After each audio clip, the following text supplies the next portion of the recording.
Ay, por Creo eso que dije Alison uno de que 10 segundos y empezamos a grabar y ya comencé a grabar. Listo. Okay. Good evening. My name is Erick Martínez, and I'm going to talk about Australia's situation with the COVID-19. Next slide, please. Thank you. This article describes how does the spread of the coronavirus pandemic in Australia. Also, how does it impact on the society, economy, and the responses that the government made in relation to those impacts. A post-pandemic scenario is described, and therefore some observations are proposed. Nevertheless, it summarizes Australia's socioeconomic responses, especially for vulnerable groups and social inequality that the pandemic has caused. It also includes different scenarios like the country's response to the pandemic, the social and economic response, the government response, and the recovery scenario for Australia. As the pandemic began to spread through the country, the government took actions immediately. The first cases of infections were detected on March the 2nd, and the number of people who were contagious was around 400 on March the 24th.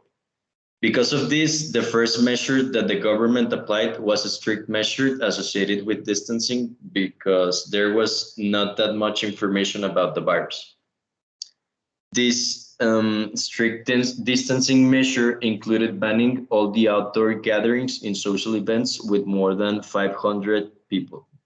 This involved rugby matches and the Formula One Grand Prix motor racing event. In a social level, the government and the opposition agreed on a short-term support related to the economy. However, their differences became apparent in relation to the long-term measures due to topics related with taxation and employment. Unemployment in Australia has benefits and cons in relation with this. There are cases in which jobs are increasing in some sectors. For example, when the panic for buying essentials like toilet paper and food increased, the supermarket trade and employment increased.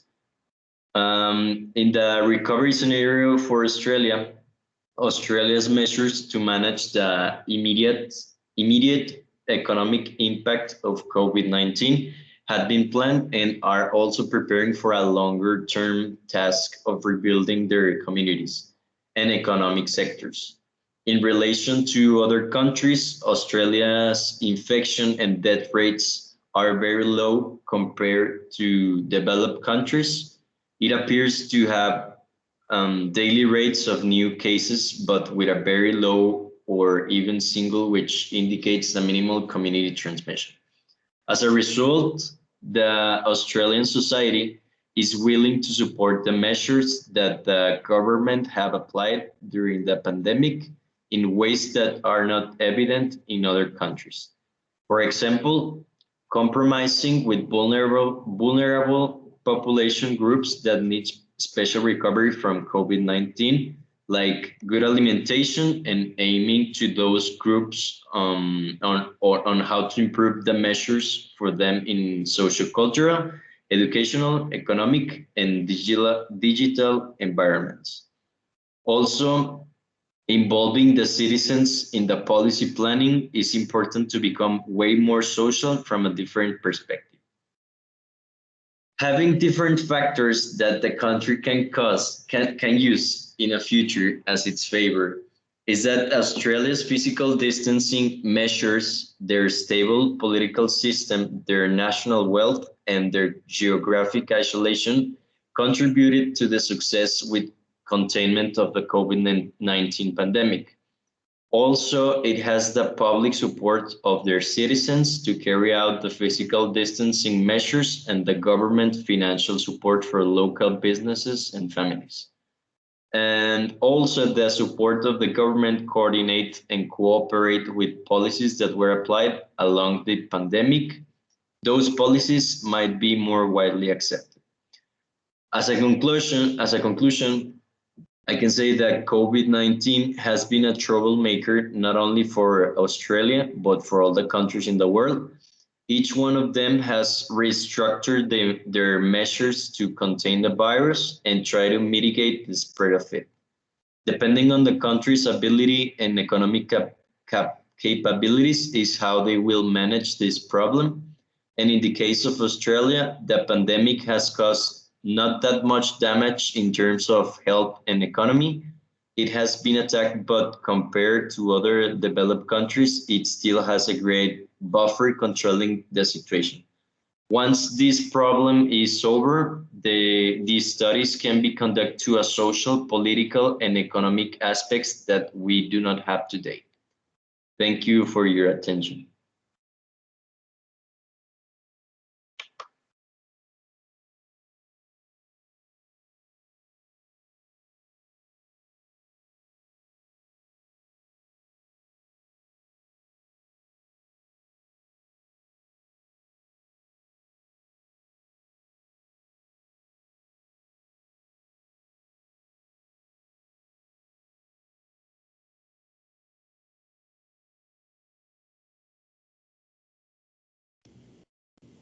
Hi, my name is Isabella González, and for my PIA, I decided to talk about feminism for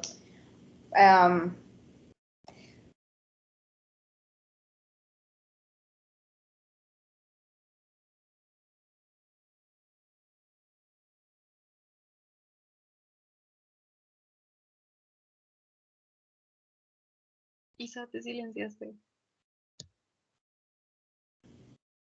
Ay, me silencié, perdón.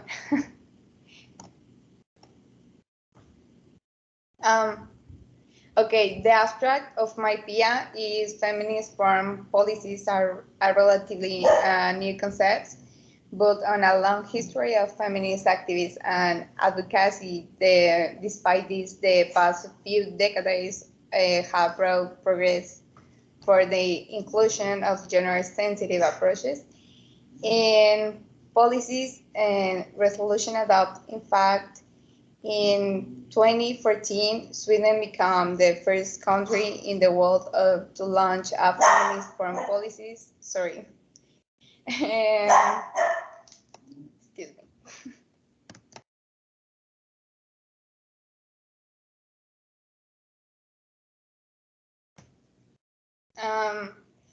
Also in 2017, Canada created feminist international assistance policies, especially focused on directing foreign in a way that promotes gender equality and protects the human rights of women and girls. And okay, before we can understand the concept of a feminist foreign policy, it's important to first understand the notion of foreign policy. And okay, this is a general term to use to describe a country's interaction with other countries. Foreign policies generally strive to protect national interests and primarily economic and military or cultural interests and guide a country as involvement in international affairs, such as participation in trade agreements of human trade and import. And the problem of traditional foreign policies, we have been typically focused on they use the military power and violence to threaten or dominate people and nations, and the priorities, the protection and expansion of neoliberal economic practices that deepen poverty, erode communities, and destroy the environmental. In fact, women and people from marginalized communities, including those from indigenous, rich allies, LGBTQ, and migrants and refugee communities, as well as older women and those with disabilities, are uniquely impacted by traditional foreign policy practice. And what is feminist foreign policies? Okay, feminist foreign policies is a political framework centered around the well-being of marginalized people and involves process of self-reflection regarding for policy dialectical. global systems and is centered around gender equality and the empowerment of women and girls. And in my PIA, I mentioned my first 5 more actions areas of the feminist. And from policies are like human dignity and that works for everyone environment, and climate action, inclusive governments, and peace and security. And that's it of my PIA. So thank you.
Hi, good night.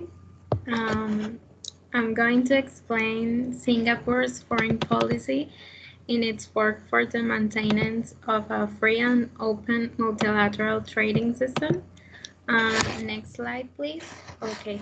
Well, I'm going to present Singapore's foreign policy and its work for the maintenance of a free and open multilateral system, and how Singapore is ready to trade with any state for mutual benefit and maintain an open market economy. So we already know that Singapore is one of the most market-oriented economies in the world and is considered one of the easiest countries in which to do business because of its official language, which is English, and Singapore also has one of the most attractive corporate tax structures. And well, next slide, please. Okay, so Singapore's is one of the best trading systems in the world because of a lot of factors, but I chose these ones: education and safety. Education is one of the world's growing business, and the language in Singapore facilitates the students and it is one of the most important factors when students are looking for great education in a language they can understand. So if you make a trip to Singapore, you might have a lot of fun creating new memories. And then we have the safety of the country. Well, the reason Singapore is an incredibly country for business travels, exchange students programs, tourists, and inversions is because it is the second safe city in the world and also is the first country in Asia for quality of life. Next slide, please. Singapore's foreign policy has done some hard work for maintaining a free and open trading system. The fact that the real estate is releasing sales volume of properties with a strong demand for home buyers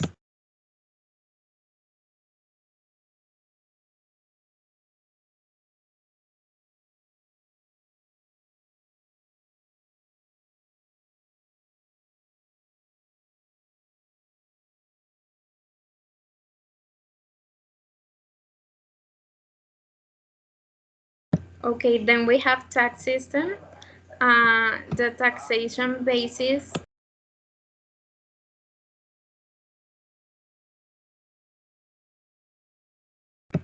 in Singapore is probably the reason and the hard work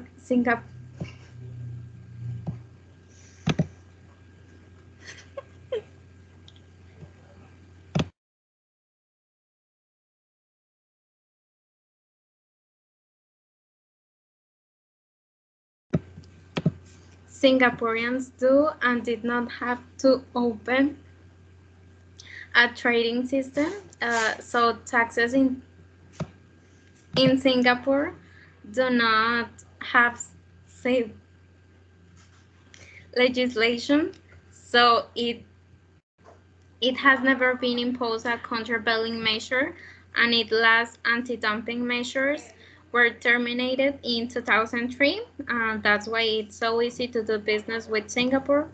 And then the taxes in Singapore. Singapore has multiple types of taxes, but the most used are 5. Is the Singapore corporate tax rate, the Singapore personal tax rate, the revenue goods, and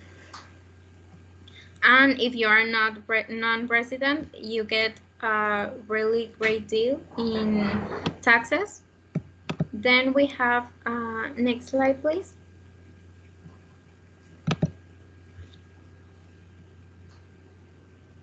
Then the religion in Singapore, well, there is no official religion in Singapore.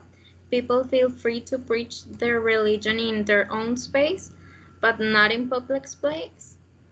So we can admire the work Singapore has put into their trade system to maintain it open and free, and there are no restrictions on foreign policy ownership of business in Singapore. Thank you.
Thank you, Rosie. Well, hello, I am Alison, and I'm gonna present you PIA Foreign Policy about climate change. As you must know, this crisis affect us all, but some more than others, as Fiji's case. Next slide, please. Well, I wrote an abstract in which I resume PIA Foreign Policy information, and I'm gonna read it to explain what is this essay about. Well, global warming, pollution, deforestation, land degradation, rising sea levels, flooding in coastal areas, earthquakes, cyclones, among others, are some of the most worrisome environmental problems in the world. Fiji, for example, faces one of the main challenges of globalization, an agenda of problems of national impact, but that do not originate from its own decision or in its own territory. So during this essay, the political situation with which the Republic of Fiji combats the effects of climate change on its population and territory will be addressed. Next slide, please.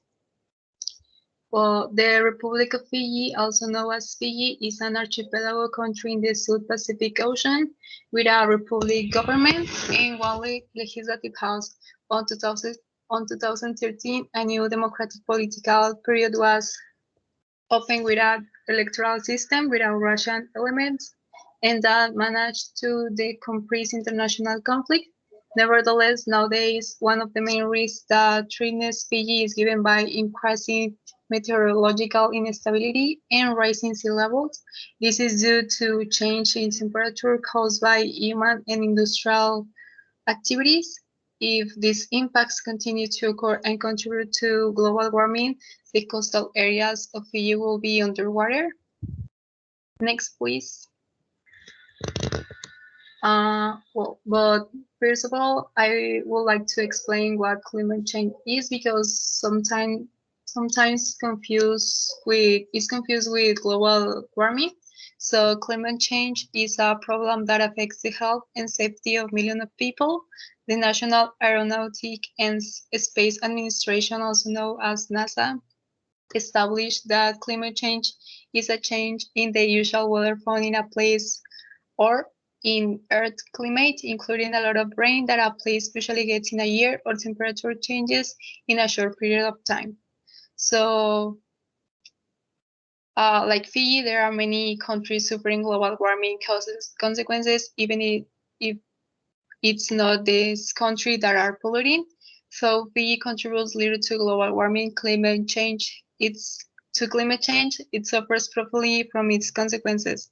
For example, according to the Pacific Climate Change Science Program, in Fiji, sea levels have risen 6 millimeters per year in the past decade, twice the world average. Please proceed next. So, what is Fiji exactly doing to mitigate this global situation? Well, climate change is not a situation Fiji may let aside. For this reason, Fiji politicians have faced powerful countries responsible for the largest greenhouse gas emissions in the area and have had an active international policy in this regard.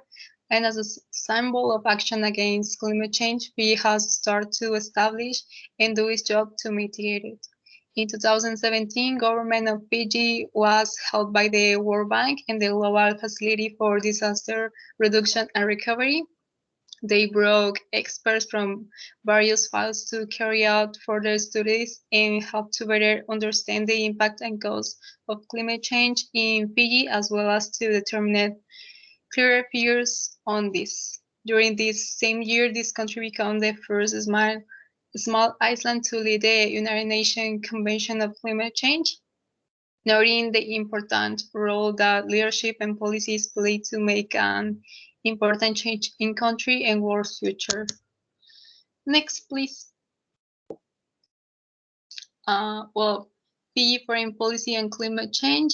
Fiji's national climate change policy pretends to reduce present and future climate risks while maximizing their long-term gains in development. This means not only focus on Fijian people well-being, but on their potential to drive forward and implement bold new solutions. For all the policies implemented, Fiji has been established as a respected champion on the international stage for the cause of climate actions. And next, please. So this led us to the next topic about Fiji objectives. One of Fiji's main goals is to reduce climate and disaster risks, but they are also focused on the development of the country since economic health and society development are just as important. So the objectives and strategies implemented on the international policy are based on a solidarity approach between different nations, parties to achieve institutionalize and improve accountability for climate risks, establish a legal framework for Fiji's response to climate change, accelerate resilient development goals, enhance international strategy capacity for strategy for aid without neglecting the importance of leadership. The policy that Fiji has begun to implement is also focused on calling on all international actors to take action against climate change. This is because Fiji recognizes the importance of these actions since it's they who are experiencing the greatest effects that this climate crisis entails. So next, please. So to conclude, if climate change were taken more seriously, global warming and its consequences may be mitigated. If industries, companies, people, or any social service cares about the impact of their actions, we will not have to go through this climate change crisis. That is why the responsibility we have as individuals generates a great impact, as well as the policies of each country. PIA works every day to avoid the flooding of its coasts, while countries like Australia continue to emit large amounts of greenhouse gases. All countries must take concrete, responsible, sustainable, and forward-looking actions to guarantee a healthy environment in a world where we can live safely. So that's all for me. Thank you, and